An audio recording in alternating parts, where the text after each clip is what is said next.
সেই জন্য রামায়ণে বলা হচ্ছে 4টি স্তরে শ্রবণ সম্পূর্ণরূপে পূর্ণতা প্রাপ্ত হয়।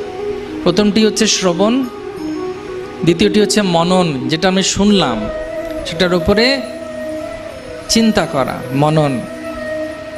তৃতীয় হচ্ছে নিদিধ্যানম, শুধু শুনলেই হবে না, সেটাকে নিজের জীবনে প্রয়োগ করতে হবে। আর চতুর্থটি হচ্ছে কীর্তনম, আমি যেটা শুনেছি ন্যূনতম মাত্রায় আরেকজনের কাছে গিয়ে আমি আজকে বা কালকে বলবো, যদি সাক্ষাতে না হয় ফোনে কথা বলবো বা জানাবো যে আমি কি শুনেছি।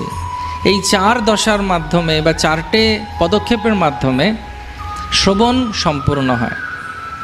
এবং সেই জন্যে ভক্তি সিদ্ধান্ত সরস্বতী ঠাকুর শিল প্রভুপাদের গুরুদেব বলতেন যে পৃথিবীতে যদি কোনো জিনিসের কম আছে, কমতি বা ঘাটতি আছে, সেটা হচ্ছে একটা জিনিস, সেটা হচ্ছে কি না কৃষ্ণ কথার।